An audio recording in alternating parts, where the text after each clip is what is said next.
सबनों प्यार भरी सत श्री अकाल। मैं रजवंत कौर पंजाबी अध्यापिका सरकारी सीनियर स्मार्ट स्कूल माड़ी बुचियां जिला गुरदासपुर। प्यारे बच्चिओ, अज जिस विषय की असी गल करांगे वो है साडी 7वीं जमात का पाठ 10 कहानी शेरनियां। शेरनियां कहानी कुलवंत सिंह विरक जी की लिखी हुई है।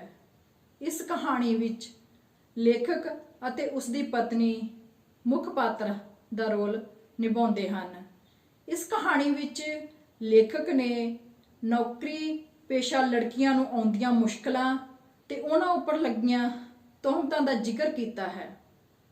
लेखक ने इस विच सानू दस्या है कि किवें पढ़ लिख के लड़कियां नूं बाहर रुजगार दे लई जाना पैंदा है ते उन्हां नूं किहड़ियां-किहड़ियां मुश्किलां दा सामना भी करना पैंदा है ते नाल ही जिहड़ियां उन्हां उपर तोहमतां लगदियां हन उन्हां दा भी बखूबी चित्रण किया है।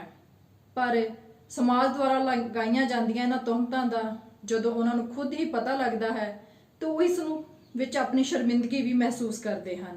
प्यारे बच्चिओ, सानू हमेशा ही लाइफ दे विच अगे वधन दे लई कोई भी सानू मुश्किल आउंदी ते उहदा सामना जिहड़ा वो करना चाहिदा वा, फिर ही असीं अपनी मंजिल नूं सर कर सकते हाँ। किसी लेखक ने भी कहा है कि जे कुछ लोचे मन विच सजना उद्यम करी जरूर, बिन उद्यम हथ सखने रह जा उद्यम थी भरपूर। फिर नाल ही असीं होर भी गल करांगे कि तुरिया चल मुसाफिर मंजिल तेरी दूर है, रास्ता तो मुश्किल है लेकिन पहुंचना जरूर है। नाल ही बच्चिओ, इस कहानी विच सानू लेखक ने अजिही बहादरी दियां होर भी गल्लां दसियां हन जिन्हां दे करके असीं आम ही देखते हाँ कि 26 जनवरी वाले दिन गणतंत्र दिवस के उपर उन्हां बच्चों नूं भी सन्मानित किया जाता है जिन्हां ने अपनी जिंदगी दे विच कोई अहम रोल अदा किया हुंदा है, कोई अजिहा काम किया हुंदा है जिहदे करके उन्हां नूं राष्ट्रपति पुरस्कार जिहड़ा वो मिलता है। असीं बच्चों कहानी नूं पढ़ांगे, कहानी नूं चंगी तरह समझांगे, फिर असीं इस दी प्रश्नावली जिहड़ी आ उहनूं करांगे। विद्यार्थियों, सब तो पहला असीं शेरनियां कहानी दे लेखक कहानीकार कुलवंत सिंह विरक जी दे जीवन ते झात पावांगे। कुलवंत सिंह विरक दे पिता सरदार आसा सिंह विरक अते माता सरदारनी ईसर कौर ਚੱਠਾ सन। जन्म भूमि पिंड फुल्लरवन जिला शेखूपुरा पाकिस्तान जिथे उन्हां दा जन्म होया।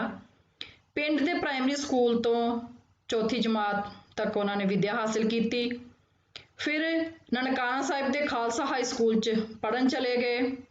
उन्होंने मैट्रिक 1936 विच शेखूपुरा पंजाब पाकिस्तान तो की अते BA 1940 विच FC कॉलेज लाहौर तो पास की। अंग्रेजी की MA 1942 विच खालसा कॉलेज अमृतसर तो की। फिर उन्होंने ला कॉलेज लाहौर तो LLB करने उपरंत पहला फौजी अफसर रहे कदों तो कदों तक 1942 तो 43 तक। फिर लाइजा अफसर, मुड़ बसाओ विभाग, लोक संपर्क अधिकारी, मुड़ बसाओ विभाग जलंधर, संपादक जागृति अते एडवांस सहायक सूचना अधिकारी जलंधर, सूचना अधिकारी भारत सरकार दिल्ली अते चंडीगढ़ अते जॉइंट डायरैक्टर पंजाब खेतीबाड़ी यूनिवर्सिटी लुधियाना अनेकों विभागों में सेवा निभाई। इस दौरान डेपूटेशन ते पंजाब के मुख मंत्री श्री प्रकाश सिंह बादल दे प्रैस सकत्तर भी रहे। 1949 विच हरबंस कौर नाल उन्हां दा विआह होया। उन्हां दे घर 3 लड़कियां ते 2 लड़के पैदा होए। ये सी उन्हां दा जीवन। उन्हां दियां कुछ रचनावां बच्चों जिहड़े तुहाडे नाल सांझियां करांगी। ਸ਼ਾਹ ਵੇਲਾ, ਧਰਤੀ ਤੇ ਆਕਾਸ਼, ਤੂੜੀ ਦੀ ਪੰਡ, ਏਕਸ ਕੇ ਹਮ ਬਾਰਿਕ, ਦੁੱਧ ਦਾ ਛੱਪੜ, ਗੋਲਾ, ਉਹਨਾਂ ਦੀਆਂ ਕਹਾਣੀਆਂ ਬੱਚੋ ਕਿਹੜੀਆਂ ਕਿਹੜੀਆਂ ਸਨ? ਨਵੇਂ ਲੋਕ, ਦੁਆਦਸ਼ੀ, ਮੇਰੀਆਂ ਸਾਰੀਆਂ ਕਹਾਣੀਆਂ, ਇਹ ਉਹਨਾਂ ਦੀਆਂ ਰਚਨਾਵਾਂ ਸਨ। ਇਹ ਸੀ ਕੁਲਵੰਤ ਸਿੰਘ ਵਿਰਕ ਜੀ ਦਾ ਕਹਾਣੀ ਸ਼ੇਰਨੀਆਂ। ਪਿਆਰੇ ਬੱਚਿਓ, ਇਹ ਸਾਡੀ ਪੰਜਾਬੀ ਦੀ ਪਾਠ ਪੁਸਤਕ ਵਿੱਚ ਪਾਠ 10 ਹੈ। ਇਸ ਦੇ ਲੇਖਕ ਕੁਲਵੰਤ ਸਿੰਘ ਵਿਰਕ ਹਨ। ਇਸ ਕਹਾਣੀ ਦੇ ਮੁੱਖ ਪਾਤਰ ਲੇਖਕ ਅਤੇ ਉਸ ਦੀ ਪਤਨੀ ਹੈ। ਇਸ ਦੇ ਸਹਾਇਕ ਪਾਤਰ ਸਰੋਜ ਤੇ ਵੀਨਾ ਹਨ। ਪਿਆਰੇ ਬੱਚਿਓ, ਇਹ ਸੀ ਕਹਾਣੀ ਦਾ ਨਾਮ ਅਤੇ ਕਹਾਣੀ ਦੇ ਲੇਖਕ ਦਾ ਨਾਮ। ਅਸੀਂ ਜਾਣਿਆ ਕਿ ਮੁੱਖ ਪਾਤਰ ਲੇਖਕ ਅਤੇ ਉਸ ਦੀ ਪਤਨੀ ਹਨ ਤੇ ਸਹਾਇਕ ਪਾਤਰ ਸਰੋਜ ਤੇ ਵੀਨਾ। ਹੁਣ ਅਸੀਂ ਕਹਾਣੀ ਦਾ ਸਾਰ ਕਰਾਂਗੇ। ਸ਼ੇਰਨੀਆਂ ਕਹਾਣੀ ਕੁਲਵੰਤ ਸਿੰਘ ਵਿਰਕ ਦੀ ਕਲਮ ਦੀ ਰਚਨਾ ਹੈ। ਇਸ ਕਹਾਣੀ ਰਾਹੀਂ ਲੇਖਕ ਨੇ ਅਜੋਕੇ ਸਮਾਜ ਵਿੱਚ ਇਸਤਰੀ ਦੀ ਬਦਲ ਰਹੀ ਮਾਨਸਿਕਤਾ ਦੇ ਨਾਲ-ਨਾਲ ਕੰਮਾਂ ਕਾਰਾਂ ਤੇ ਜਾਣ ਵਾਲੀਆਂ ਕੁੜੀਆਂ ਬਾਰੇ ਆਮ ਇਨਸਾਨ ਦੀ ਸੋਚ ਤੇ ਉਹਨਾਂ ਤੇ ਲੱਗਣ ਵਾਲੀਆਂ ਤੁਹਮਤਾਂ ਦਾ ਹੂ-ਬ-ਹੂ ਚਿਤਰਣ ਪੇਸ਼ ਕੀਤਾ ਹੈ।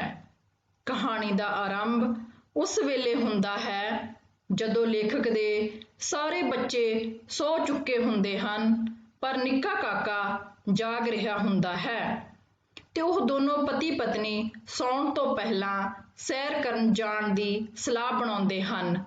ਲੇਖਕ ਦੀ ਪਤਨੀ ਉਸ ਨੂੰ ਇਹ ਕਹਿ ਕੇ ਇਕੱਲਿਆਂ ਹੀ ਸੈਰ ਕਰਨ ਲਈ ਭੇਜ ਦਿੰਦੀ ਹੈ ਕਿ ਉਹ ਕਾਕੇ ਨੂੰ ਸੁਆ ਕੇ ਬਾਅਦ ਵਿੱਚ ਆਉਂਦੀ ਹੈ। ਇਸ ਤਰ੍ਹਾਂ ਲੇਖਕ ਇਕੱਲਾ ਹੀ ਸੈਰ ਕਰਨ ਦੇ ਲਈ ਵੱਡੀ ਪਾਰਕ ਵਿੱਚ ਪਹੁੰਚ ਜਾਂਦਾ ਹੈ, ਜਿੱਥੇ ਸੜਕ ਦੀਆਂ ਬੱਤੀਆਂ ਜਗਣ ਕਾਰਨ ਚਾਨਣ ਹੁੰਦਾ ਹੈ। ਜਦੋਂ ਉਹ ਪਾਰਕ ਵਿੱਚ ਪਹੁੰਚਦਾ ਹੈ ਤਾਂ ਉੱਥੇ ਉਸ ਤੋਂ ਬਿਨਾਂ ਹੋਰ ਕੋਈ ਨਹੀਂ ਹੁੰਦਾ, ਪਰ ਜਦੋਂ ਉਹ ਪਾਰਕ ਦੇ ਦੂਜੇ ਸਿਰੇ ਤੇ ਆ ਕੇ ਵਾਪਸ ਮੁੜਿਆ ਤਾਂ ਉਸਨੇ ਦਰੱਖਤ ਦੇ ਪਰਛਾਵੇਂ ਹੇਠਾਂ ਦੋ ਆਦਮੀ ਖਲੋਤੇ ਵੇਖੇ। ਪਰ ਜਦੋਂ ਉਹ ਨੇੜੇ ਆਇਆ ਤਾਂ ਉਸ ਨੂੰ ਪ੍ਰਤੀਤ ਹੋਇਆ ਕਿ ਇਹ ਦੋ ਕੁੜੀਆਂ ਹਨ, ਜਿਨ੍ਹਾਂ ਕੋਲ ਦੋ ਸਾਈਕਲਾਂ ਵੀ ਹਨ। ਇਹ ਵੇਖ ਕੇ ਲੇਖਕ ਦੇ ਮਨ ਵਿੱਚ ਵਿਚਾਰ ਆਇਆ ਕਿ ਜਦ ਮਾਡਲ ਟਾਊਨ ਦੇ ਸਭ ਲੋਕ ਸੌਣ ਨੂੰ ਫਿਰਦੇ ਹਨ ਤਾਂ ਇਹ ਸਾਈਕਲਾਂ ਵਾਲੀਆਂ ਕੁੜੀਆਂ ਜ਼ਰੂਰ ਕਿਸੇ ਦੀ ਉਡੀਕ ਕਰ ਰਹੀਆਂ ਹੋਣਗੀਆਂ, ਜਾਂ ਫਿਰ ਇਹਨਾਂ ਨੇ ਜ਼ਰੂਰ ਕਿਸੇ ਗਲਤ ਥਾਂ ਤੇ ਜਾਣਾ ਹੋਵੇਗਾ। ਇਸ ਲਈ ਉਹ ਕੁੜੀਆਂ ਦਾ ਪਿੱਛਾ ਕਰਨ ਬਾਰੇ ਸੋਚਦਾ ਹੈ। ਪਰ ਫਿਰ ਅਗਲੇ ਹੀ ਪਲ ਉਸ ਦੇ ਮਨ ਵਿੱਚ ਖਿਆਲ ਆ ਜਾਂਦਾ ਹੈ ਕਿ ਇਹ ਕੁੜੀਆਂ ਜਾਂ ਤਾਂ ਕਿਸੇ ਦੇ ਘਰ ਜਾ ਵੜਨਗੀਆਂ ਜਾਂ ਫਿਰ ਹੋਟਲ ਦੇ ਵਿੱਚ, ਤੇ ਉਸ ਦੇ ਪੱਲੇ ਕੁਝ ਨਹੀਂ ਪਵੇਗਾ। ਉਹ ਪਾਰਕ ਦੇ ਦੂਜੇ ਸਿਰੇ ਵੱਲ ਫਿਰ ਤੁਰ ਪੈਂਦਾ ਹੈ ਤੇ ਕੁੜੀਆਂ ਉੱਥੇ ਹੀ ਖੜੀਆਂ ਰਹਿੰਦੀਆਂ ਹਨ। ਲੇਖਕ ਨੂੰ ਪਾਰਕ ਵਿੱਚ ਫਿਰਦਾ ਵੇਖ ਕੇ ਉਹ ਗੱਲਾਂ ਕਰਨੀਆਂ ਵੀ ਬੰਦ ਕਰ ਦਿੰਦੀਆਂ ਹਨ। ਲੇਖਕ ਆਪਣੇ ਘਰ ਵੱਲ ਤੁਰ ਪੈਂਦਾ ਹੈ, ਪਰ ਜਦ ਸੜਕ ਦਾ ਮੋੜ ਮੁੜਦਿਆਂ ਉਸ ਦੀ ਪਤਨੀ ਉਸ ਨੂੰ ਮਿਲ ਪੈਂਦੀ ਹੈ ਤੇ ਉਹ ਵਾਪਸ ਪਾਰਕ ਵਿੱਚ ਚੱਕਰ ਮਾਰਨ ਆ ਜਾਂਦੇ ਹਨ। ਜਦੋਂ ਲੇਖਕ ਵਾਂਗ ਉਸ ਦੀ ਪਤਨੀ ਦੀ ਨਜ਼ਰ ਵੀ ਉਹਨਾਂ ਕੁੜੀਆਂ ਤੇ ਪੈ ਜਾਂਦੀ ਹੈ ਤੇ ਉਹ ਉਹਨਾਂ ਨੂੰ ਪਛਾਣਨ ਲਈ ਨੇੜੇ ਚਲੀ ਗਈ, ਕਿਉਂਕਿ ਉਹ ਮਾਡਲ ਟਾਊਨ ਦੀਆਂ ਬਹੁਤ ਸਾਰੀਆਂ ਕੁੜੀਆਂ ਨੂੰ ਜਾਣਦੀ ਸੀ। ਲੇਖਕ ਦੀ ਪਤਨੀ ਉਹਨਾਂ ਨੂੰ ਵੇਖ ਕੇ ਪਹਿਚਾਣ ਲੈਂਦੀ ਹੈ ਕਿ ਇਹ ਕੁੜੀਆਂ ਸਰੋਜ ਤੇ ਵੀਨਾ ਹਨ। ਫਿਰ ਗੱਲਾਂ ਕਰਦੇ ਸਮੇਂ ਸਪਸ਼ਟ ਹੁੰਦਾ ਹੈ ਕਿ ਉਹ ਪਾਰਕ ਵਿੱਚ ਸਾਈਕਲ ਚਲਾਉਣ ਦੀ ਜਾਚ ਸਿੱਖ ਰਹੀਆਂ ਹਨ, ਕਿਉਂਕਿ ਪਾਰਕ ਕੇਵਲ ਰਾਤ ਨੂੰ ਹੀ ਵਿਹਲਾ ਹੁੰਦਾ ਹੈ। ਇਸ ਲਈ ਉਹ ਰਾਤ ਸਮੇਂ ਸਾਈਕਲ ਚਲਾਉਣਾ ਠੀਕ ਸਮਝਦੀਆਂ ਹਨ। ਅਸਲ ਵਿੱਚ ਉਹ ਦੋਵੇਂ ਕੁੜੀਆਂ ਸਕੂਲ ਪੜ੍ਹਾਉਣ ਲਈ ਵੱਖ-ਵੱਖ ਪਿੰਡਾਂ ਵਿੱਚ ਜਾਂਦੀਆਂ ਸਨ। ਇਸ ਲਈ ਸਭ ਤੋਂ ਪਹਿਲਾਂ ਉਹਨਾਂ ਨੂੰ ਬੱਸ ਅੱਡੇ ਤੱਕ ਤੇ ਫਿਰ ਬੱਸ ਤੋਂ ਉਤਰ ਕੇ ਸੜਕ ਤੋਂ ਮੀਲ-ਮੀਲ ਦੂਰ ਪਿੰਡ ਵਿੱਚ ਪੜ੍ਹਾਉਣ ਜਾਣਾ ਪੈਂਦਾ ਸੀ। ਸਾਈਕਲਾਂ ਤੇ ਜਾਣ ਕਾਰਨ ਜਿੱਥੇ ਉਹ ਸੁਰੱਖਿਅਤ ਮਹਿਸੂਸ ਕਰਦੀਆਂ ਸਨ, ਉੱਥੇ ਉਹ ਪੈਦਲ ਤੁਰਨ ਤੋਂ ਵੀ ਬਚ ਸਕਦੀਆਂ ਸਨ। ਕੁੜੀਆਂ ਦੀ ਇਹ ਗੱਲ ਸੁਣ ਕੇ ਲੇਖਕ ਦੀ ਪਤਨੀ ਉਹਨਾਂ ਦੀ ਸ਼ਲਾਘਾ ਕਰਦਿਆਂ ਉਹਨਾਂ ਨੂੰ ਸ਼ੇਰਨੀਆਂ ਕਹਿੰਦੀ ਹੈ ਤੇ ਇਸ ਤੋਂ ਬਾਅਦ ਦੋਨੋਂ ਘਰ ਵੱਲ ਤੁਰ ਪੈਂਦੇ ਹਨ। ਤੇ ਜਦੋਂ ਲੇਖਕ ਆਪਣੇ ਮਨ ਵਿੱਚ ਉਹਨਾਂ ਕੁੜੀਆਂ ਬਾਰੇ ਬਣਦੀ ਤੱਕ ਕਰਦਾ ਹੈ ਤਾਂ ਉਸ ਦੀ ਪਤਨੀ ਸਪਸ਼ਟ ਕਰਦੀ ਹੈ ਕਿ ਕੰਮ ਕਰਨ ਵਾਲੀਆਂ ਕੁੜੀਆਂ ਤੇ ਬੜੀਆਂ ਤੋਹਮਤਾਂ ਲੱਗਦੀਆਂ ਹਨ। ਫਿਰ ਉਹ ਆਪਣਾ ਤਜਰਬਾ ਸਾਂਝਾ ਕਰਦੀ ਹੈ ਕਿ ਇੱਕ ਵਾਰ ਜਦੋਂ ਉਹ ਫਿਰੋਜ਼ਪੁਰ ਆਪਣੀ ਭੈਣ ਨਾਲ ਕੋਠੀ ਅੱਗੇ ਸਵੇਰੇ ਕੁਸਮੁਸੇ ਜਿਹੇ ਸੈਰ ਕਰ ਰਹੀ ਸੀ ਤਾਂ ਉਹਨਾਂ ਨੇ ਇੱਕ ਕੁੜੀ ਵੇਖੀ ਜੋ ਕਾਹਲੀ-ਕਾਹਲੀ ਤੁਰ ਰਹੀ ਸੀ, ਨਾਲੇ ਘਬਰਾਈ ਹੋਈ ਸੀ। ਇਸ ਲਈ ਕਦੇ ਉਹ ਦੌੜ ਵੀ ਪੈਂਦੀ ਸੀ। ਇਸ ਲਈ ਦੋਨਾਂ ਭੈਣਾਂ ਨੇ ਸੋਚਿਆ ਕਿ ਇਸ ਨੇ ਜ਼ਰੂਰ ਰਾਤ ਬਾਹਰ ਗੁਜ਼ਾਰੀ ਹੈ ਤੇ ਹੁਣ ਘਰਦਿਆਂ ਦੇ ਜਾਗਣ ਤੋਂ ਪਹਿਲਾਂ ਘਰ ਪਹੁੰਚਣਾ ਚਾਹੁੰਦੀ ਹੈ। ਪਰ ਉਸ ਦਾ ਪਿੱਛਾ ਕਰਨ ਤੇ ਉਹਨਾਂ ਦੇਖਿਆ ਕਿ ਉਹ ਇੱਕ ਟੈਲੀਫੋਨ ਆਪਰੇਟਰ ਸੀ ਜੋ ਕੇਵਲ ਡਿਊਟੀ ਤੋਂ ਦੇਰ ਹੋਣ ਕਾਰਨ ਘਬਰਾਈ ਹੋਈ ਸੀ। ਇਸੇ ਕਰਕੇ ਉਹ ਕਾਹਲੀ-ਕਾਹਲੀ ਦੌੜ ਤੇ ਤੁਰ ਰਹੀ ਸੀ। ਸੋ ਪਿਆਰੇ ਵਿਦਿਆਰਥੀਓ, ਅਸੀਂ ਕਹਾਣੀ ਸਾਰੀ ਪੜ੍ਹੀ। ਇਸ ਕਹਾਣੀ ਰਾਹੀਂ ਲੇਖਕ ਨੇ ਨੌਕਰੀ ਪੇਸ਼ਾ ਔਰਤਾਂ ਬਾਰੇ ਸਮਾਜ ਦੀ ਸੌੜੀ ਸੋਚ ਨੂੰ ਸਾਡੇ ਸਾਹਮਣੇ ਬਖੂਬੀ ਪੇਸ਼ ਕੀਤਾ ਹੈ। ਇਹ ਸੀ ਸਾਡੀ ਕਹਾਣੀ ਸ਼ੇਰਨੀਆਂ। ਇਸ ਦਾ ਅਸੀਂ ਸਾਰ ਪੜ੍ਹਿਆ, ਸਮਝਿਆ ਵੀ ਇਸ ਕਹਾਣੀ ਦੇ ਵਿੱਚ ਕੀ ਹੈ। ਹੁਣ ਅਸੀਂ ਪਿਆਰੇ ਵਿਦਿਆਰਥੀਓ ਇਸ ਕਹਾਣੀ ਦੇ ਪ੍ਰਸ਼ਨ ਉੱਤਰ ਕਰਾਂਗੇ, ਜਿਸ ਦੇ ਵਿੱਚ ਅਸੀਂ ਸ਼ਬਦ ਅਰਥ, ਪ੍ਰਸ਼ਨ ਉੱਤਰ, ਇਹ ਸ਼ਬਦ ਕਿਸ ਨੇ ਕਿਸ ਨੂੰ ਕਹੇ ਹਨ, ਇਹਨਾਂ ਦਾ ਅਸੀਂ ਹੁਣ ਵਿਚਾਰ ਕਰਾਂਗੇ। ਹੁਣ ਅਸੀਂ ਅਭਿਆਸ ਕਰੀਏ। ਅਭਿਆਸ ਦੇ ਪ੍ਰਸ਼ਨ ਉੱਤਰਾਂ ਬਾਰੇ ਅਸੀਂ ਚਾਨਣਾ ਪਾਉਂਦੇ ਹਾਂ। ਸਭ ਤੋਂ ਪਹਿਲੇ ਪ੍ਰਸ਼ਨ ਹੈ, ਲੇਖਕ ਨੇ ਇਕੱਲਿਆਂ ਸੈਰ ਕਰਨ ਦਾ ਫੈਸਲਾ ਕਿਉਂ ਕੀਤਾ? ਕਿਉਂ ਕੀਤਾ ਸੀ? ਉੱਤਰ, ਲੇਖਕ ਦੀ ਪਤਨੀ ਉਸ ਦੇ ਸਭ ਤੋਂ ਛੋਟੇ ਪੁੱਤਰ ਨੂੰ ਸੁਲਾ ਰਹੀ ਸੀ। ਇਸ ਲਈ ਲੇਖਕ ਨੇ ਇਕੱਲਿਆਂ ਸੈਰ ਕਰਨ ਜਾਣ ਦਾ ਫੈਸਲਾ ਕੀਤਾ ਸੀ, ਕਿਉਂਕਿ ਬਾਕੀ ਬੱਚੇ ਸੌਂ ਗਏ ਸੀ, ਛੋਟਾ ਬੱਚਾ ਅਜੇ ਜਾਗਦਾ ਸੀ ਤੇ ਉਸ ਦੀ ਪਤਨੀ ਉਸ ਨੂੰ ਸੁਲਾਉਣ ਲੱਗ ਗਈ ਸੀ। ਇਸ ਲਈ ਲੇਖਕ ਨੇ ਇਕੱਲਿਆਂ ਹੀ ਸੈਰ ਕਰਨ ਜਾਣ ਦਾ ਫੈਸਲਾ ਕੀਤਾ ਸੀ। ਪ੍ਰਸ਼ਨ ਬੇਟਾ 2, ਪਾਠ ਵਿੱਚ ਦਰਸਾਏ ਸੈਰ ਕਰਨ ਵਾਲੇ ਪਾਰਕ ਦਾ ਵਰਣਨ ਕਰੋ। ਹਾਂਜੀ, ਉੱਤਰ, ਪਾਰਕ ਬਹੁਤ ਵੱਡਾ, ਸਾਫ਼ ਤੇ ਪੱਧਰਾ ਸੀ। ਇਸ ਦੇ ਇੱਕ ਪਾਸੇ ਸੜਕ, ਵਿਚਕਾਰ ਘਾਹ ਤੇ ਆਲੇ ਦੁਆਲੇ ਤਾਰ ਲੱਗੀ ਹੋਈ ਸੀ। ਲੰਘਣ ਲਈ ਖੱਪੇ ਤੇ ਸੜਕ ਕਿਨਾਰੇ ਜਗਦੀਆਂ ਬੱਤੀਆਂ ਦਾ ਚਾਨਣ ਸੀ। ਪਿਆਰੇ ਵਿਦਿਆਰਥੀਓ, ਪ੍ਰਸ਼ਨ ਨੰਬਰ 3, ਕੁੜੀਆਂ ਪਾਰਕ ਵਿੱਚ ਰਾਤ ਵੇਲੇ ਸਾਈਕਲ ਚਲਾਉਣਾ ਕਿਉਂ ਸਿੱਖ ਰਹੀਆਂ ਸਨ? ਹਾਂਜੀ, ਕਿਉਂ ਸਿੱਖ ਰਹੀਆਂ ਸਨ? ਉੱਤਰ, ਪਾਰਕ ਵਿੱਚ ਦਿਨ ਵੇਲੇ ਮੌਜੂਦ ਲੋਕਾਂ ਤੋਂ ਕੁੜੀਆਂ ਨੂੰ ਸੰਗ ਲੱਗਦੀ ਸੀ, ਉਹਨਾਂ ਨੂੰ ਸ਼ਰਮ ਆਉਂਦੀ ਸੀ ਦਿਨ ਵੇਲੇ, ਇਸ ਲਈ ਉਹ ਰਾਤ ਨੂੰ ਸਾਈਕਲ ਚਲਾਉਣਾ ਸਿੱਖ ਰਹੀਆਂ ਸਨ। ਪ੍ਰਸ਼ਨ 4, ਇਸ ਕਹਾਣੀ ਵਿੱਚ ਲੜਕੀਆਂ ਨੂੰ ਸ਼ੇਰਨੀਆਂ ਕਿਉਂ ਕਿਹਾ ਗਿਆ ਹੈ? ਉੱਤਰ, ਲੜਕੀਆਂ ਦੂਰ ਦਰਾਡੇ ਦੇ ਪਿੰਡਾਂ ਵਿੱਚ ਇਕੱਲਿਆਂ ਜਾ ਕੇ ਨੌਕਰੀ ਕਰਦੀਆਂ ਹਨ, ਇਸ ਲਈ ਉਹਨਾਂ ਦੀ ਬਹਾਦਰੀ ਤੇ ਹੌਸਲੇ ਕਾਰਨ ਲੜਕੀਆਂ ਨੂੰ ਸ਼ੇਰਨੀਆਂ ਕਿਹਾ ਗਿਆ ਹੈ। ਪ੍ਰਸ਼ਨ 5, ਲੇਖਕ ਦੀ ਪਤਨੀ ਨਾਲ ਫਿਰੋਜ਼ਪੁਰ ਵਿਖੇ ਕਿਹੜੀ ਘਟਨਾ ਵਾਪਰੀ? ਬੇਟਾ, ਕਿਹੜੀ ਘਟਨਾ ਵਾਪਰੀ ਸੀ? ਉੱਤਰ, ਇੱਕ ਦਿਨ ਲੇਖਕ ਦੀ ਪਤਨੀ ਤੇ ਉਸ ਦੀ ਭੈਣ ਸੈਰ ਕਰ ਰਹੀਆਂ ਸਨ।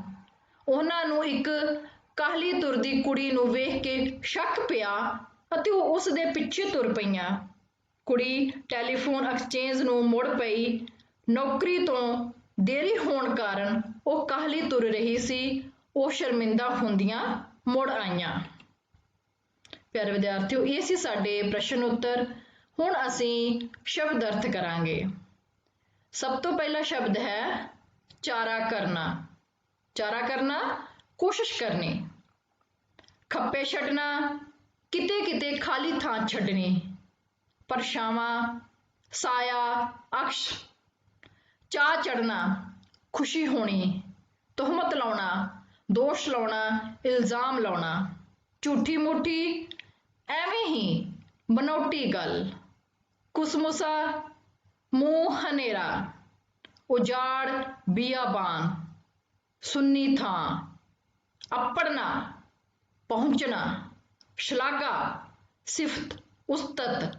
ਵਿਦਾਇਗੀ, ਤੋਰਨਾ, ਵਿਦਾ ਕਰਨਾ। ਡਾਢੀ, ਬਹੁਤ ਜ਼ਿਆਦਾ। ਸ਼ਰਮਿੰਦਗੀ, ਸ਼ਰਮ।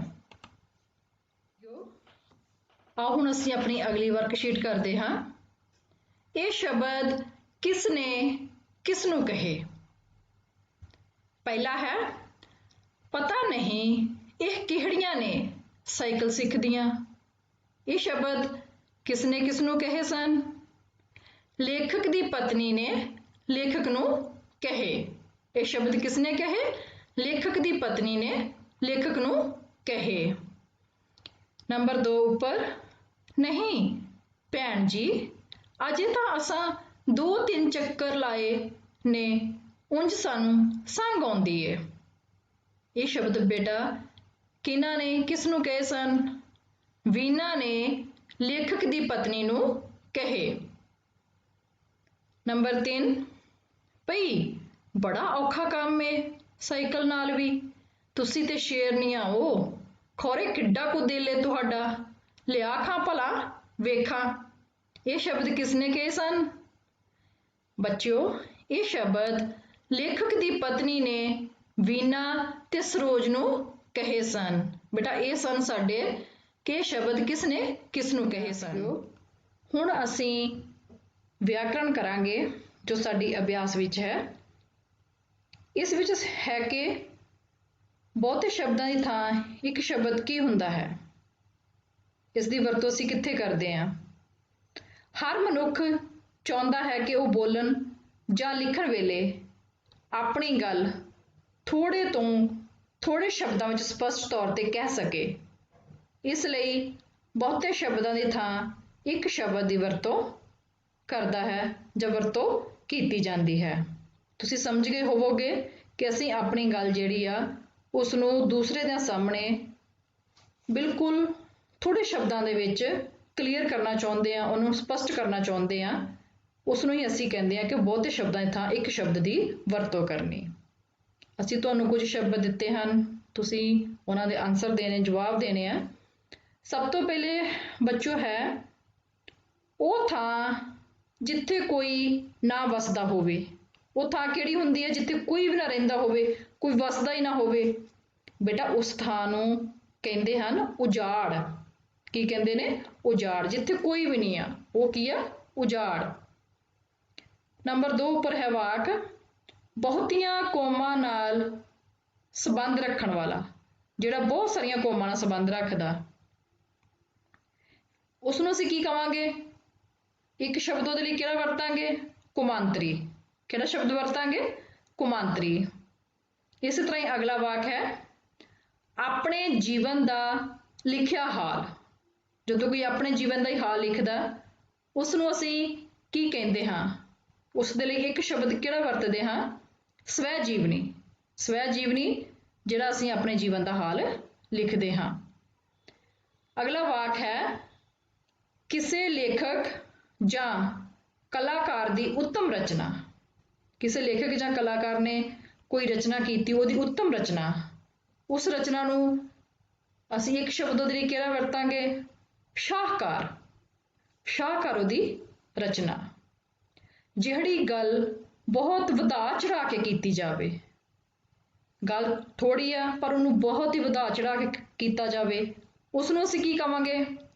ਅਤਿ ਕਥਨੀ। ਬਿਨਾਂ ਸਵਾਰਥ ਤੋਂ ਦੂਜਿਆਂ ਦੀ ਭਲਾਈ ਲਈ ਕੀਤਾ ਕੰਮ। ਅਸੀਂ ਦੂਸਰਿਆਂ ਦੀ ਭਲਾਈ ਕਰਦੇ ਹਾਂ, ਉਹਦੇ ਵਿੱਚ ਸਾਡਾ ਕੋਈ ਸਵਾਰਥ ਨਹੀਂ ਆ। ਉਸ ਕੰਮ ਨੂੰ ਕੀ ਕਿਹਾ ਜਾਂਦਾ? ਪਰ ਉਪਕਾਰ। ਇਸ ਤਰ੍ਹਾਂ ਦੇ ਬੱਚੇ ਹੋਰ ਵੀ ਬਹੁਤ ਸਾਰੇ ਸ਼ਬਦ ਨੇ, ਅਸੀਂ ਉਹਨਾਂ ਦੀ ਵੀ ਅਭਿਆਸ ਕਰਨੀ ਹੈ। ਮੈਨੂੰ ਉਮੀਦ ਹੈ ਕਿ ਤੁਸੀਂ ਸਮਝ ਗਏ ਹੋਵੋਗੇ ਕਿ ਬਹੁਤ ਸ਼ਬਦਾਂ ਦੀ ਥਾਂ ਇੱਕ ਸ਼ਬਦ ਕੀ ਹੁੰਦਾ ਹੈ। ਹੁਣ ਤੁਹਾਨੂੰ ਅਸੀਂ ਉਹਨਾਂ ਬੱਚਿਆਂ ਬਾਰੇ ਦੱਸਾਂਗੇ ਜਿਨ੍ਹਾਂ ਨੇ ਆਪਣੀ ਜ਼ਿੰਦਗੀ ਦੇ ਵਿੱਚ ਕੋਈ ਅਹਿਮ ਕਾਰਜ ਕੀਤਾ ਹੁੰਦਾ ਹੈ ਤੇ ਇਹਨਾਂ ਬੱਚਿਆਂ ਨੂੰ ਗਣਤੰਤਰ ਦਿਵਸ 26 ਜਨਵਰੀ ਵਾਲੇ ਦਿਨ ਰਾਸ਼ਟਰਪਤੀ ਪੁਰਸਕਾਰ ਦੇ ਨਾਲ ਸਨਮਾਨਿਤ ਕੀਤਾ ਜਾਂਦਾ ਹੈ।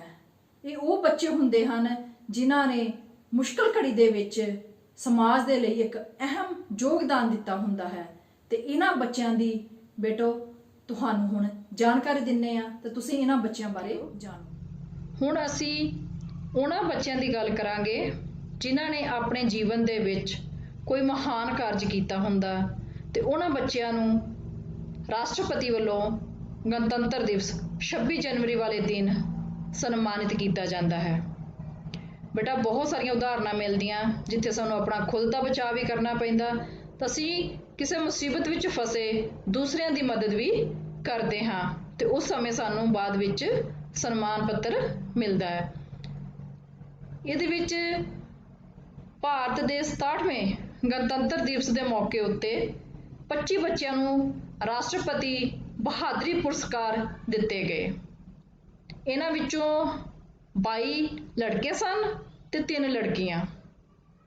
2 ਬੱਚੇ ਅਜਿਹੇ ਸਨ ਜਿਨ੍ਹਾਂ ਨੂੰ ਮਰਨ ਤੋਂ ਬਾਅਦ ਇਹ ਪੁਰਸਕਾਰ ਦਿੱਤੇ ਗਏ। ਕੁੱਲ ਬੱਚੇ ਕਿੰਨੇ ਸਨ? 22। 8 ਸਾਲ ਦੀ ਸ਼ਿਵਮਪਤ ਰੁਚਤਾ ਦੀ ਉਮਰ ਸਭ ਤੋਂ ਛੋਟੀ ਸੀ ਜਿਸ ਨੂੰ ਇਹ ਪੁਰਸਕਾਰ ਜਿਹੜਾ ਮਿਲਿਆ ਸੀ। ਉਸਨੇ ਬੱਚਿਓ ਕੀ ਕੀਤਾ ਸੀ? ਜਦੋਂ ਆਪਣੇ ਸਕੂਲ ਜਾ ਰਹੀ ਸੀ ਤਾਂ ਬੱਚਿਆਂ ਨਾਲ ਭਰੀ ਬੱਸ ਦੁਰਘਟਨਾ ਦਾ ਸ਼ਿਕਾਰ ਹੋ ਗਈ। ਰੁਚਤਾ ਨੇ ਆਪਣੇ ਸਾਥੀ ਬੱਚਿਆਂ ਨੂੰ ਬੱਸ ਦੀ ਖਿੜਕੀ ਵਿੱਚੋਂ ਬਾਹਰ ਧੱਕ ਕੇ ਬਚਾ ਲਿਆ ਸੀ। ਜਿਹੜੇ ਉਸਦੇ ਸਾਥੀ ਬੱਚੇ ਸੀ ਉਹਨਾਂ ਨੂੰ ਖਿੜਕੀ ਚੋਂ ਬਾਹਰ ਧੱਕਿਆ ਤੇ ਉਹ ਬਚ ਗਏ। ਇਸ ਦੁਰਘਟਨਾ ਵਿੱਚ ਉਸਦੀ ਭੈਣ ਸਮੇਤ 16 ਬੱਚੇ ਮਾਰੇ ਗਏ ਸਨ। ਇਹਨਾਂ ਵਿੱਚ ਹੀ 15 ਸਾਲ ਦੇ ਗੌਰਵ ਕਦੂਜੀ ਸਹਾਮਤ ਰਾਧੇ ਸੁਦੇ ਨੇ 2 ਬੱਚਿਆਂ ਨੂੰ ਡੁੱਬਣ ਤੋਂ ਬਚਾਇਆ ਸੀ ਪਰ ਆਪ ਉਹ ਡੁੱਬ ਗਿਆ ਸੀ। 2 ਬੱਚਿਆਂ ਨੂੰ ਬਚਾ ਦਿੱਤਾ ਪਰ ਆਪ ਉਹ ਡੁੱਬ ਗਿਆ ਸੀ। ਜਦ ਉਹ ਬਹੁਤ ਵੱਡਾ ਤੈਰਾਕ ਸੀ, ਉਹਨੂੰ ਤੈਰਾਕੀ ਆਉਂਦੀ ਸੀ ਪਰ ਫਿਰ ਵੀ ਉਹ ਆਪਣਾ ਬਚਾਅ ਨਹੀਂ ਕਰ ਸਕਿਆ ਸੀ। ਐਂਗਲਿਕਾ ਡਾਇਨਸੌਂਗ ਨੇ ਆਪਣੇ 7 ਮਹੀਨਿਆਂ ਦੇ ਭਰਾ ਨੂੰ ਬਲ ਦੇ ਭਾਂਬੜਾਂ ਵਿੱਚੋਂ ਕੱਢ ਕੇ ਬਚਾ ਲਿਆ ਸੀ। ਕਦੋਂ ਬਚਾਇਆ ਸੀ? ਜਦੋਂ ਉਹਨਾਂ ਦੇ ਘਰ ਨੂੰ ਅੱਗ ਲੱਗ ਗਈ ਸੀ। ਹੋਰ ਵੀ ਬਹੁਤ ਸਾਰੇ ਬੱਚੇ ਹਨ ਜਿਨ੍ਹਾਂ ਨੇ ਬੜੇ ਮਹਾਨ ਕਾਰਜ ਕੀਤੇ, ਭਲਾਈ ਦੇ ਕਾਰਜ ਕੀਤੇ। ਉਹਨਾਂ ਵਿੱਚ ਬੱਚਿਓ ਕਾਫੀ ਜਣਿਆਂ ਦੇ ਨਾਮ ਹਨ ਜਿਵੇਂ ਰਾਮ ਦਿਨਥਾਰਾ, ਰਾਕੇਸ਼ ਭਾਈ, ਸ਼ਾਨ ਭਾਈ ਪਟੇਲ, ਰੋਮਲਨ, SM ਸਾਈ ਕ੍ਰਿਸ਼ਨਾ, ਅਖਿਲ ਕਿਲਾਂਬੀ, ਜੋਇਨਾ ਚੱਕਰਬਰਤੀ ਅਤੇ ਕੁਬੇਰ ਮਟੇਈ, ਸਾਈ ਕ੍ਰਿਸ਼ਨਾ, ਆਨੰਦੂ ਦਲੀਪ, ਮੁਹੰਮਦ ਸ਼ਾਮਨੰਦ, ਸਰਬਾਨੰਦ ਸਾਹਾ, ਨਲੇਸ਼ ਹਰੇਵਰਮ ਭੀਲਪੇਵਮ, ਭੀਮਸੇਨ, ਸਿਵਾ ਸਿੰਘ ਆਦਿ ਕਈ ਅਜਿਹੇ ਨਾਂ ਨੇ ਹੋਰ ਵੀ ਜਿਨ੍ਹਾਂ ਨੂੰ ਰਾਸ਼ਟਰਪਤੀ ਪੁਰਸਕਾਰ ਜਿਹੜਾ ਉਹ ਮਿਲਿਆ। ਅਸੀਂ ਬੱਚਿਓ ਕੀ ਸਿੱਖਦੇ ਹਾਂ ਕਿ ਸਾਨੂੰ ਨਹੀਂ ਪਤਾ ਕਿ ਲਾਈਫ ਦੇ ਵਿੱਚ, ਜ਼ਿੰਦਗੀ ਦੇ ਵਿੱਚ ਸਾਨੂੰ ਕਿਸ ਮੁਸ਼ਕਲ ਦਾ ਸਾਹਮਣਾ ਕਰਨਾ ਪੈ ਜੇ। ਉਸ ਸਮੇਂ ਸਾਨੂੰ ਘਬਰਾਉਣਾ ਨਹੀਂ ਚਾਹੀਦਾ, ਸਗੋਂ ਮੁਸੀਬਤ ਨੂੰ ਆਪਣਾ ਬਚਾਅ ਤੇ ਦੂਸਰਿਆਂ ਦਾ ਬਚਾਅ ਕਰਕੇ ਉਸ ਮੁਸੀਬਤ ਵਿੱਚੋਂ ਬਾਹਰ ਨਿਕਲਣਾ ਚਾਹੀਦਾ। ਜਿੱਦਾਂ ਦੇ ਬਹਾਦਰੀ ਵਾਲੇ ਕਾਰਨਾਮੇ ਜਿਹੜੇ ਸਾਨੂੰ ਕਰਨੇ ਚਾਹੀਦੇ ਨੇ ਤੇ ਫਿਰ ਹੀ ਅਸੀਂ ਆਪਣੀ ਲਾਈਫ ਦੇ ਵਿੱਚ ਅਗਾਂਹ ਨਿਕਲ ਸਕਦੇ ਹਾਂ, ਆਪਣਾ ਬਚਾਅ ਕਰ ਸਕਦੇ। ਕਿ ਸਾਰੇ ਬੱਚੇ ਸ਼ੇਰਨੀਆ ਕਹਾਣੀ ਨੂੰ ਚੰਗੀ ਤਰ੍ਹਾਂ ਸਮਝ ਗਏ ਹੋਣਗੇ ਤੇ ਬੱਚਿਓ ਅਸੀਂ ਆਪਣੀ ਸੋਚ ਨੂੰ ਵਿਸ਼ਾਲ ਕਰਕੇ ਰੱਖਣਾ ਹੈ। ਜੇ ਸਾਡੀ ਸੋਚ ਉੱਚੀ ਆ ਤੇ ਸਾਡੀ ਉਡਾਰੀ ਵੀ ਉੱਚੀ ਹੋਵੇਗੀ। ਇਸ ਲਈ ਅਸੀਂ ਹਮੇਸ਼ਾ ਹੀ ਆਪਣੀ ਜ਼ਿੰਦਗੀ ਦੇ ਵਿੱਚ ਆਉਣ ਵਾਲੀਆਂ ਮੁਸ਼ਕਲਾਂ ਦਾ ਸਾਹਮਣਾ ਡਟ ਕੇ ਕਰਨਾ ਹੈ ਤੇ ਹਰ ਮੰਜ਼ਿਲ ਨੂੰ ਸਰ ਕਰਨਾ ਹੈ। ਤੇ ਇਹ ਕਹਾਣੀ ਸਾਨੂੰ ਬਹੁਤ ਕੁਝ ਸਿਖਾਉਂਦੀ ਹੈ ਕਿ ਸਾਨੂੰ ਕਦੇ ਵੀ ਆਪਣੇ ਅੰਦਰ ਨੈਗੇਟਿਵਿਟੀ ਨਹੀਂ ਆਉਣ ਦੇਣੀ ਚਾਹੀਦੀ। ਹਮੇਸ਼ਾ ਪੋਜ਼ਿਟਿਵਿਟੀ, ਸਕਾਰਾਤਮਕ ਸੋਚ ਦੇ ਨਾਲ ਹੀ ਆਪਣੀ ਲਾਈਫ ਨੂੰ ਚੰਗੀ ਤਰ੍ਹਾਂ ਜਿਉਣਾ ਚਾਹੀਦਾ ਹੈ। ਫਿਰ ਹੀ ਅਸੀਂ ਆਪਣੀ ਜ਼ਿੰਦਗੀ ਦੇ ਵਿੱਚ ਸਫਲ ਇਨਸਾਨ ਬਣ ਸਕਦੇ ਹਾਂ। ਧੰਨਵਾਦ।